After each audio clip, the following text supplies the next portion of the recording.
There is a unique vulnerability that settles upon us when we willingly isolate ourselves.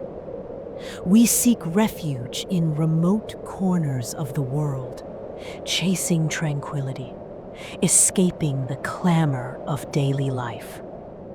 We trade the familiar drone of the city for the whisper of the wind, the glare of streetlights for the impenetrable darkness of the deep woods. We place our trust in unfamiliar walls, in the smiling faces of strangers who hold the keys to our temporary sanctuaries. But isolation, you see, is a double-edged sword. It can offer peace. It can also amplify fear. It strips away the comforting illusion of safety in numbers, leaving us exposed, reliant only on our senses and the questionable integrity of flimsy locks and aging timber. What happens when the silence you sought becomes pregnant with sounds it shouldn't hold?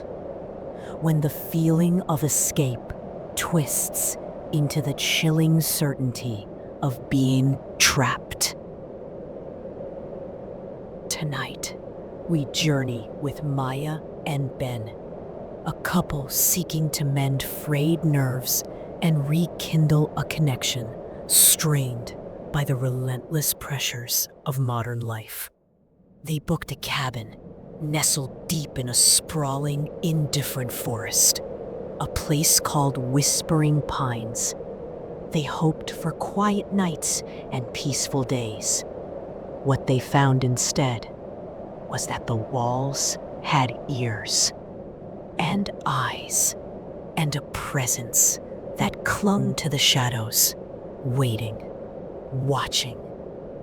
This is the story of their getaway, a chilling account whispered back from the edge of sanity, a reminder that sometimes the most terrifying monsters are the ones who invite you into their homes.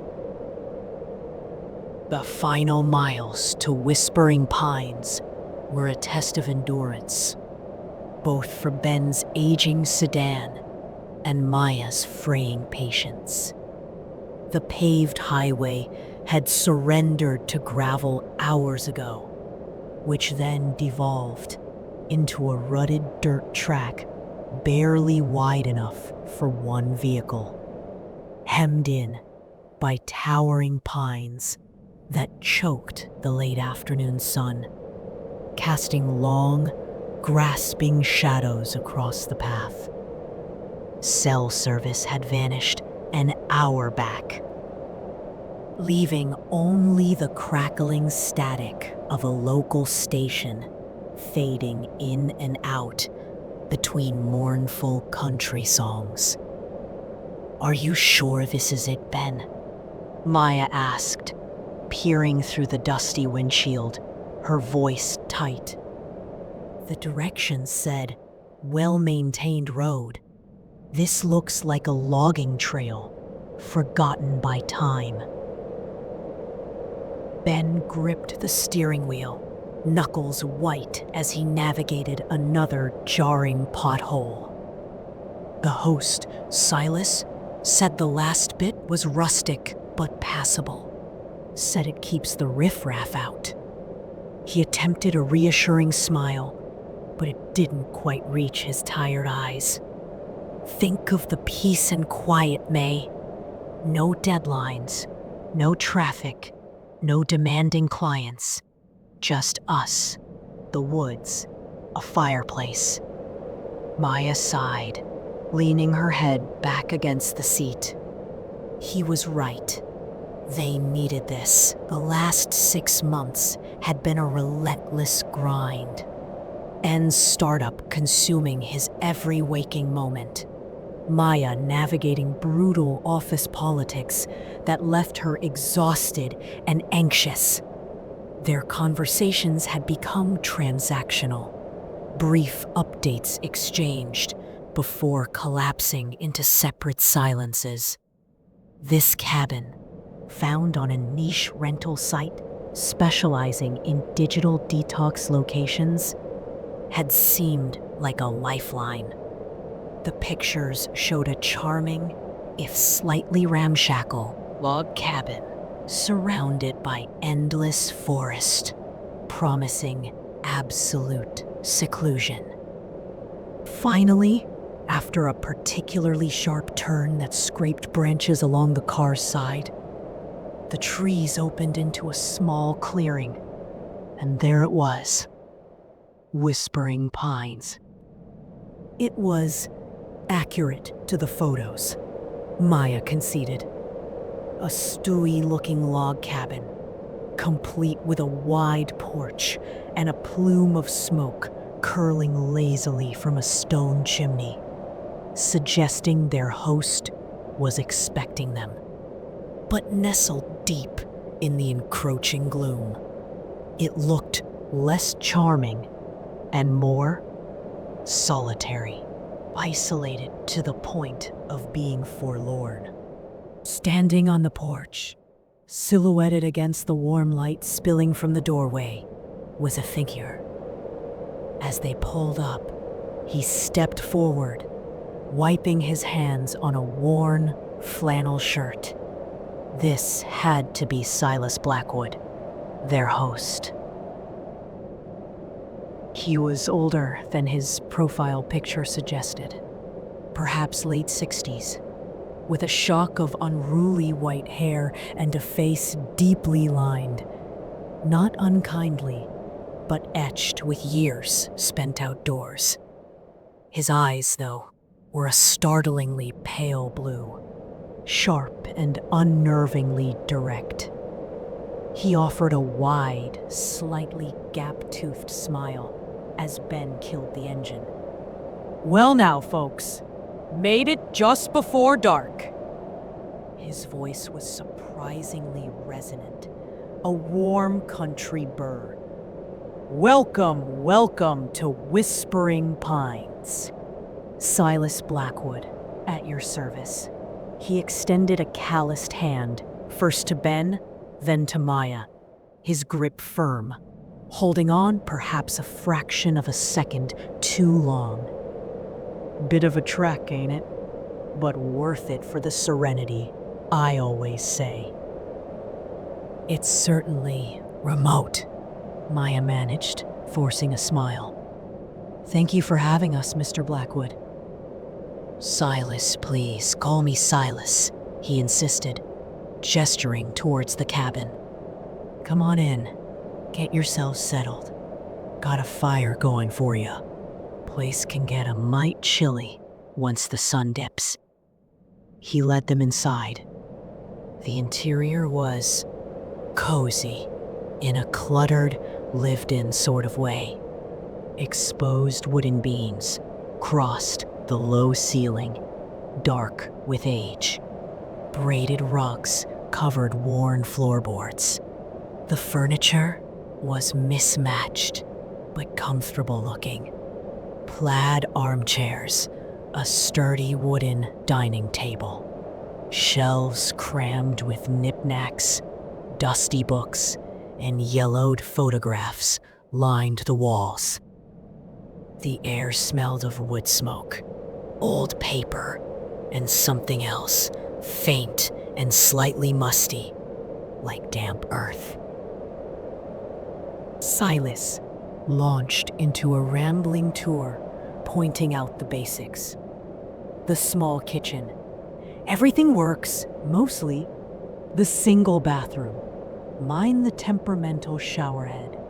And the bedroom. Good sturdy bed, slept in it myself for years before I built my place yonder. He punctuated his descriptions with anecdotes about the cabin's history, previous guests, mostly eccentric artists and writers, he claimed. and the surrounding woods. His friendliness bordered on overwhelming, filling the small space with constant chatter. Maya found herself subtly retreating, a strange prickle of unease crawling up her spine, despite his seemingly harmless demeanor.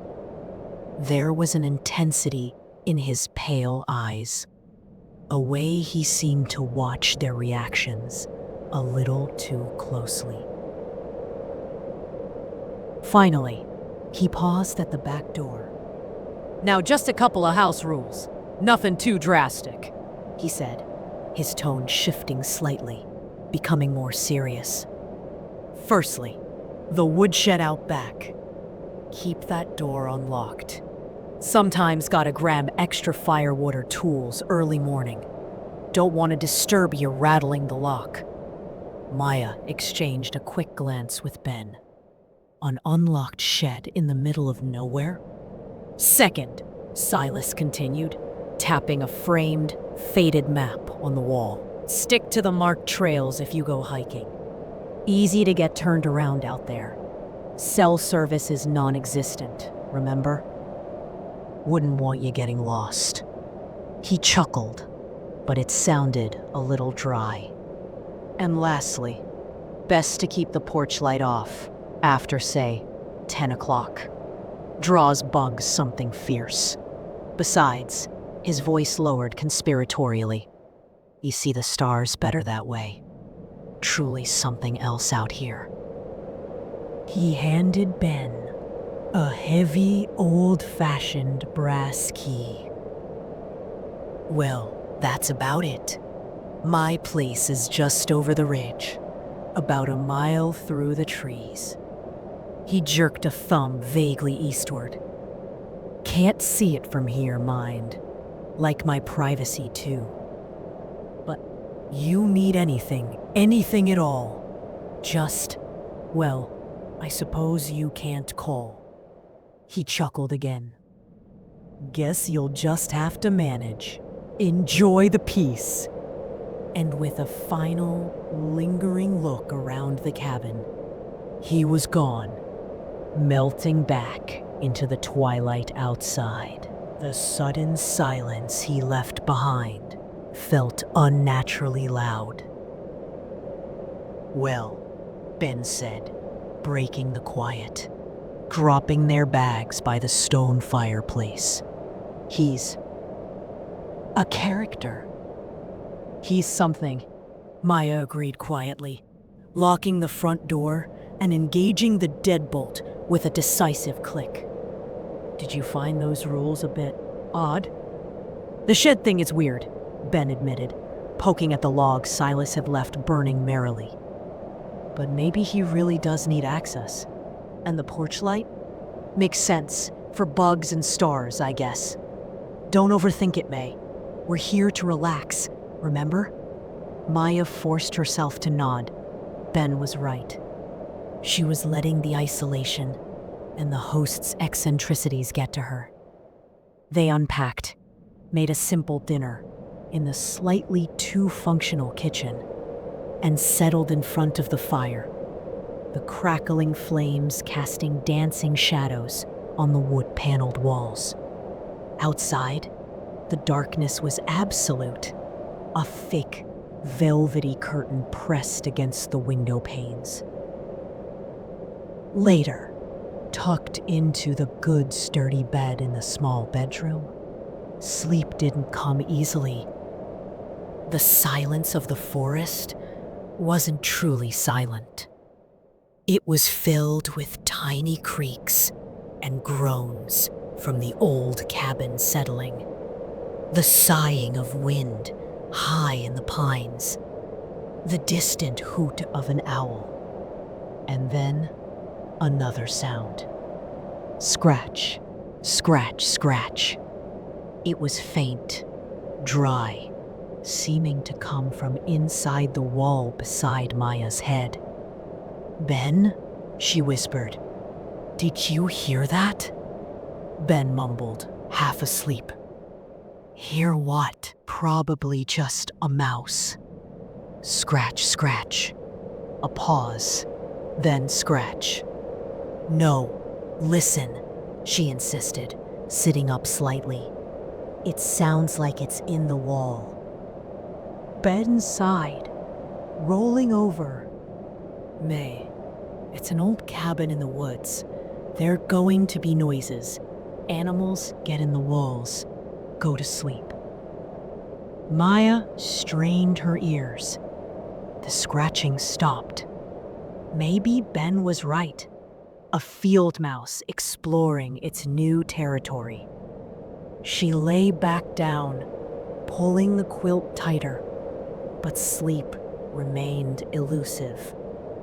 Every creak of the cabin now sounded deliberate.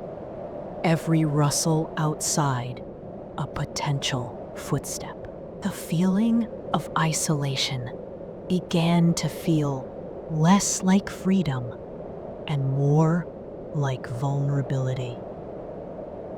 The next morning dawned bright and clear, chasing away the shadows of the night.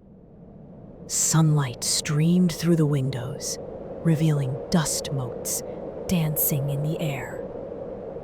Maya felt foolish about her nighttime fears. Over breakfast, Ben mapped out a hike on one of the trails Silas had pointed out. The woods were beautiful, crisp autumn air filling their lungs, sunlight dappling the forest floor. But even under the bright sky, Maya couldn't shake a lingering unease. The silence between the birdsong felt expectant. Several times, she had the distinct sensation of being watched, the hairs on the back of her neck prickling. She turned quickly, scanning the dense undergrowth, but saw only trees and shadows. Ben, caught up in the exertion and the scenery, didn't seem to notice her anxiety. They found the small, well-maintained path branching off the main trail, unmarked on Silas's map. Curious, they followed it for 100 yards before it abruptly ended in a small, perfectly circular clearing, empty except for a single, large, flat stone in the center. It felt strange, deliberate, but with no obvious purpose. Shrugging, they turned back. When they returned to the cabin, late that afternoon, tired but refreshed, Maya immediately sensed something was wrong. It was subtle, almost imperceptible. The book she'd left face down on the armchair by the fire was now closed, resting neatly on the cushion. "Ben," she said slowly, pointing. "Did you close my book?" He glanced over while unlacing his hiking boots. "What? No. Why would I?" "It was open when we left. I remember specifically leaving it open to page 52. Ben stood up, stretching. "You probably closed it without thinking before we left. Or maybe the wind from the door." "The door was closed, Ben, and I know I left it open." Her voice was firmer now. "It feels like someone was here." "Who, Silas?" Ben scoffed, though his eyes flickered towards the locked door. "Checking up on us? Come on, May. It's an old book. Maybe the spine relaxed. Maybe you bumped it. Let's not invent mysteries. I'm going to try that temperamental shower." Maya watched him disappear into the bathroom, frustration mixing with a rising tide of fear. Was she going crazy? Or was Ben deliberately downplaying things, refusing to see what felt increasingly obvious? The cabin suddenly felt smaller, the cluttered shelves seeming to press in on her. She walked through the small space, checking the windows, all locked. The back door still bolted. Yet the feeling of intrusion lingered, heavy and unwelcome. That night, the sounds returned, and they were worse. Around 2 a.m., Maya woke abruptly from a shallow, uneasy sleep. Not to scratching this time, but to a soft, rhythmic, shuffling sound. It was coming from the same wall beside the bed, but it sounded lower down, near the floorboards. It was accompanied by a faint, almost inaudible breathing. Her own breath caught in her throat. She lay perfectly still, every nerve ending screaming. This wasn't a mouse. It sounded larger, more deliberate. She nudged Ben awake, harder this time. "Ben, wake up! Listen!" she hissed, panic making her voice tremble. Ben groaned, surfacing slowly. "What now?" "The wall! Listen!" They both lay in the suffocating darkness, straining their ears. The shuffling continued for a few more seconds, slow, measured, then stopped. The faint breathing sound, however, persisted. A soft, wet sighing just beyond the wood. Ben sat bolt upright, suddenly wide awake. "Okay," he whispered, his voice tight. "I hear that."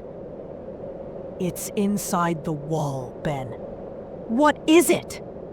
"I don't know," he breathed, slowly reaching for the heavy flashlight they kept on the nightstand. "Maybe a raccoon? A possum? Something bigger than a mouse. Definitely." He flicked on the light, sweeping its beam across the offending wall. It was solid wood paneling, dark and featureless except for the grain. He banged his fist against it. "Hey, get out of there!" The breathing sound stopped instantly. Silence descended again, absolute and terrifying. They waited, hearts pounding in unison, the flashlight beam trembling slightly in Ben's hand.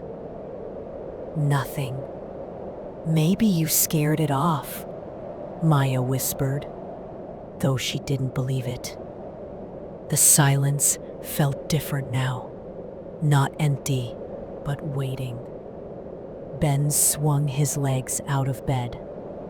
"I'm checking the outside." "No! Don't go out there!" Maya grabbed his arm. "I'll just look out the window," he conceded, pausing as if hearing something just beyond the darkness, creeping towards the bedroom window that faced the side of the cabin where the sounds originated. He peered through a gap in the curtains. After a moment, he turned back, shaking his head. "Nothing. Can't see anything." They spent the rest of the night huddled together. The flashlight kept on, casting long, dancing shadows. Sleep was impossible.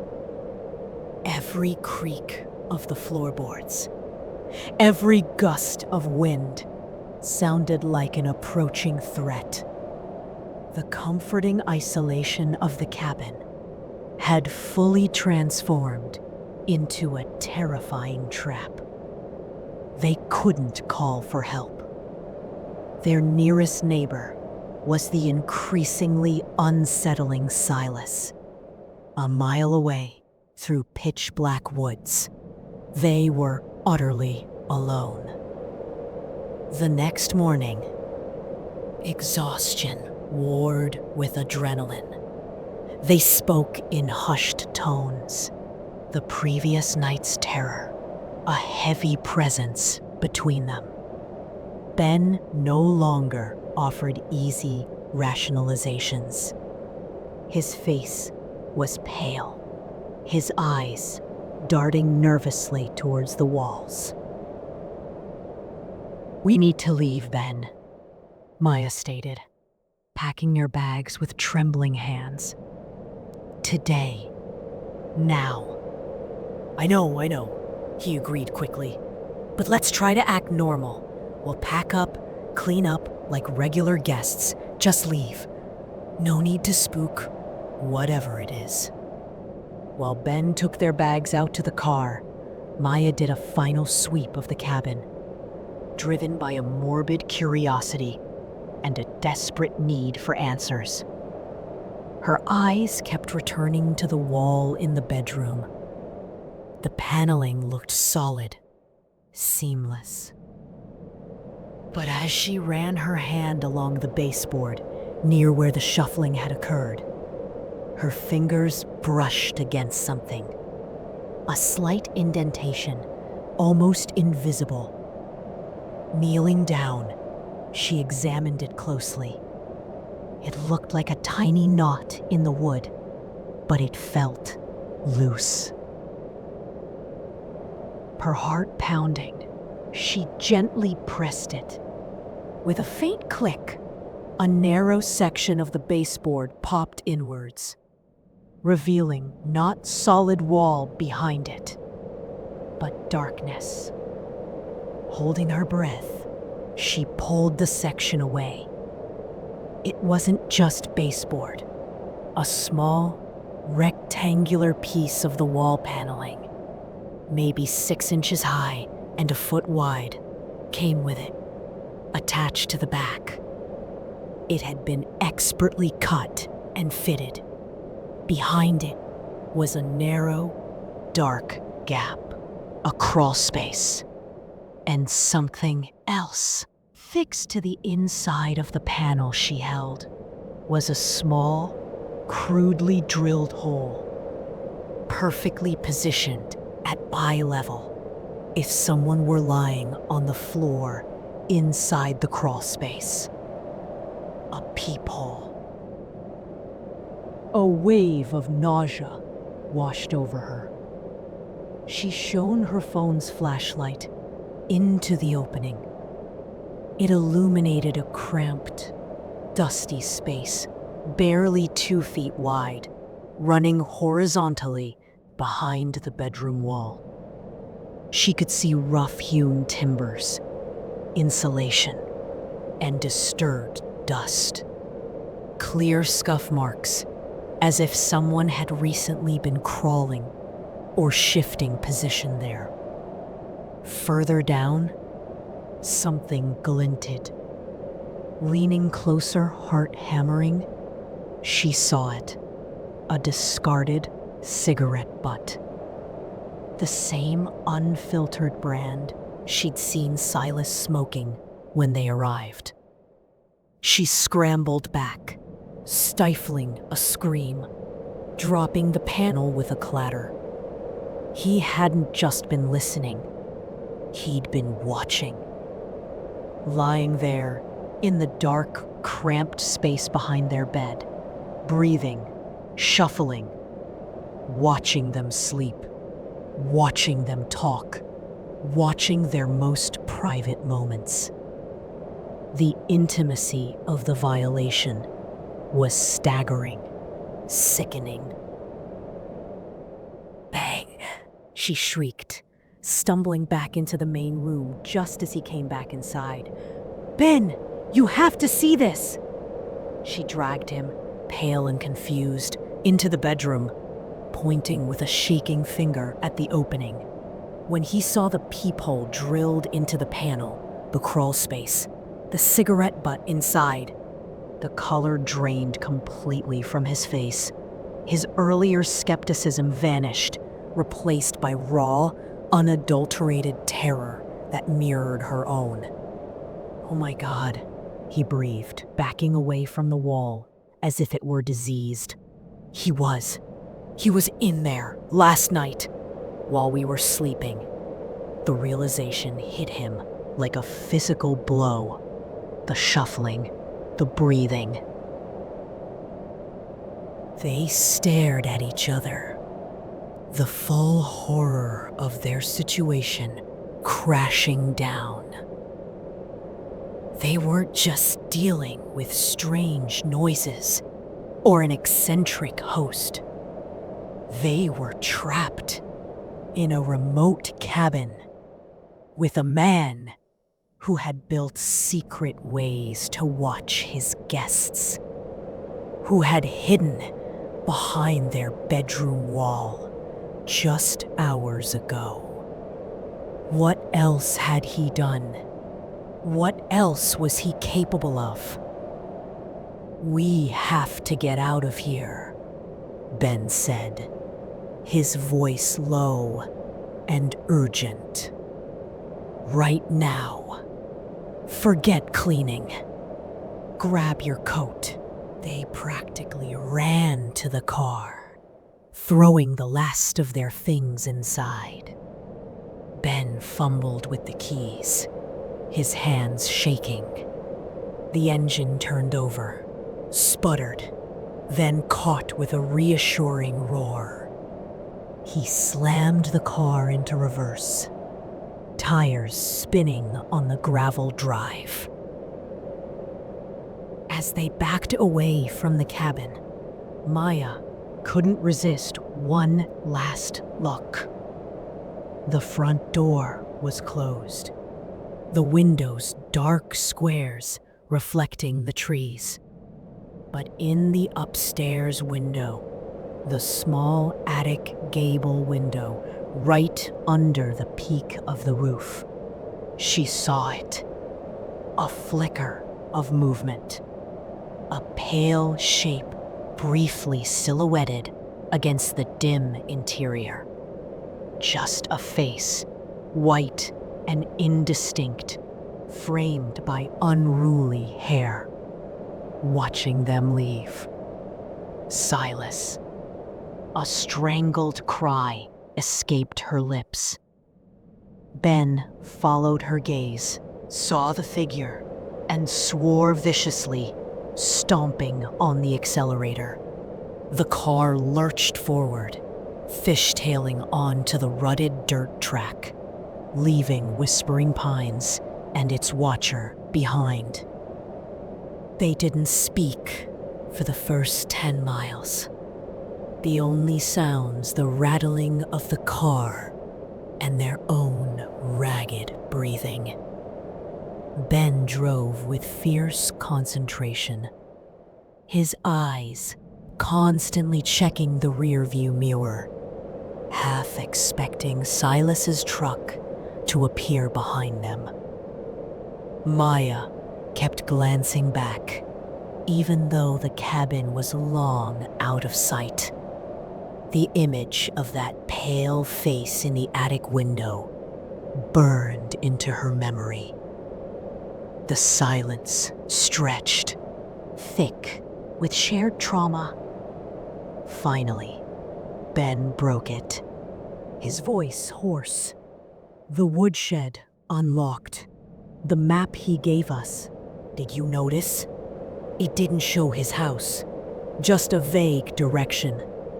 The porch light off after 10, Maya whispered, so no one driving past late at night would see anything suspicious, so he could move around outside unseen. Every seemingly innocent instruction, every eccentric quirk now clicked into place, forming a terrifying mosaic of calculated, predation. He hadn't just been watching from the walls. The entire setup, the isolation, the rules. It was all designed to give him control, access, invisibility. It took another hour of bone-jarring driving before the first flicker of a cell signal bar appeared on Maya's phone. She immediately dialed 911. Her voice trembling as she tried to explain what happened. The location, Silas Blackwood.